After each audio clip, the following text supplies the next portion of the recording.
নমস্কার, আমি সুস্মিতা। পালবারের কিচেনে আপনাদের সকলকে স্বাগত জানাই। আজ আমি বানিয়ে নেব ধনেপাতা বাটা। তার জন্য কি কি লাগছে চলুন দেখে নিই। আমি এখানে ধনেপাতা নিয়ে নিয়েছি অনেকটা।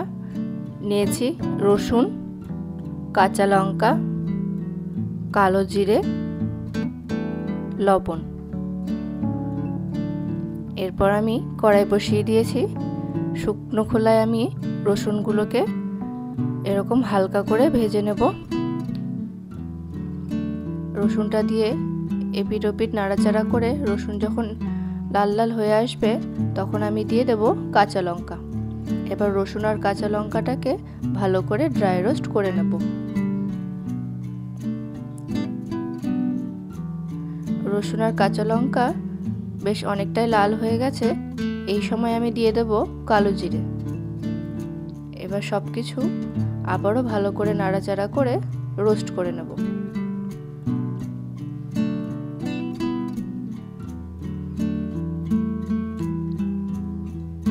এইভাবে ধনেপাতা বাটাটা বানালে এর গন্ধটা খুব সুন্দর হয়। রসুন, কালো জিরে, শুকনো লঙ্কা ভালো করে এভাবে নাড়াচাড়া করে নিয়েছি বেশ অনেকক্ষণ ধরে। রসুনগুলো সুন্দর লাল লাল হয়ে গেছে। এবার এটাকে আমি নামিয়ে একটা আলাদা প্লেটে তুলে নিচ্ছি। এরপর আমি ওই কড়াইয়ের মধ্যে দিয়ে দিচ্ছি ধনেপাতাগুলো।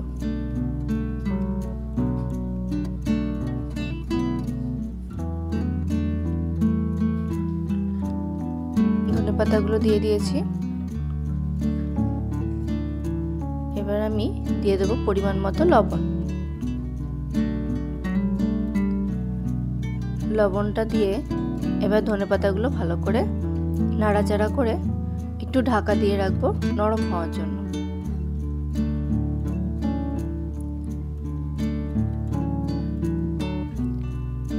ঢাকা দিয়ে একটুখানি মিনিট 5 মতন রেখে দিয়েছি। এরপর ঢাকনাটা তুলে একটু নাড়িয়ে নেব।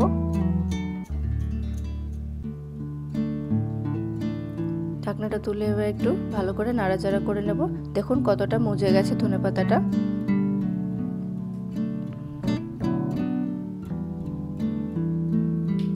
এই রান্নাটা করতে একদমই তেল লাগবে না। আপনারা এভাবে তেল ছাড়া এই বাটাটা তৈরি করে নিতে পারেন।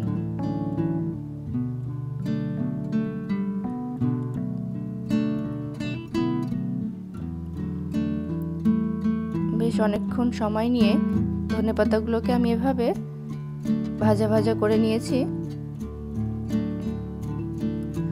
আবার খুব বেশি ভাজা করে ফেলবেন না, তাহলে ধনেপাতার গন্ধটা নষ্ট হয়ে যাবে।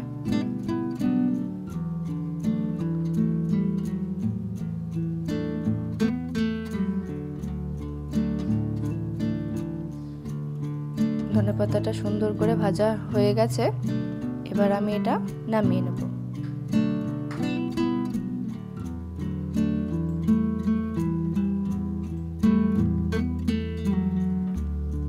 এবার আমি এরকম শিলের ওপর মশলাগুলো দিয়ে দিলাম। রসুন, কাঁচা লঙ্কা আর কালো জিরেটা এটা আগে প্রথমে আমি বেটে নেব।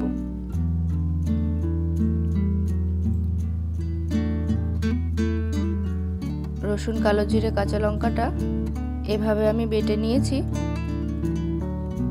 এরপরে ধনেপাতাটা বেটে নেব।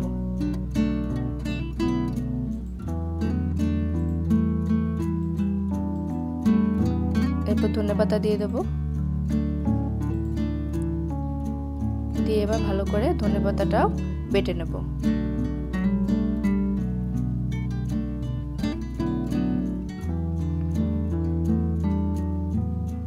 ভালো করে মিহি করে এটা বেটে নিতে হবে, তাহলে খেতে বেশি ভালো লাগবে।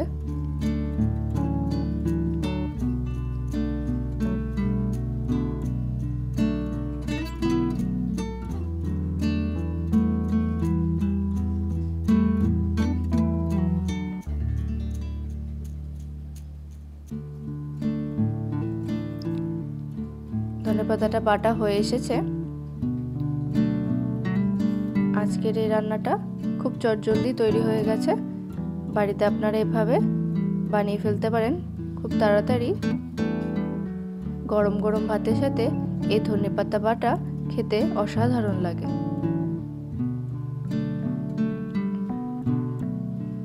ভালো করে আমি এভাবে তুলে নিচ্ছি যাতে শিলের গায়ে লেগে না থাকে একটুকু।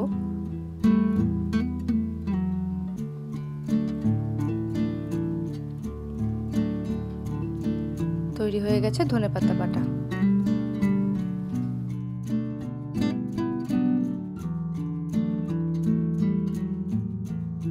আমার আজকের ভিডিওটি যদি আপনাদের ভালো লেগে থাকে তাহলে লাইক করে দেবেন, এবং যারা আমার চ্যানেলটি সাবস্ক্রাইব করেনি তারা অবশ্যই চ্যানেলটিকে সাবস্ক্রাইব করে দেবেন, পাশে থাকা বেল আইকনটি প্রেস করে দেবেন, তাহলে যখনই কোনো ভিডিও আপলোড করব তার ইনস্ট্যান্ট নোটিফিকেশন আপনাদের কাছে পৌঁছে যাবে।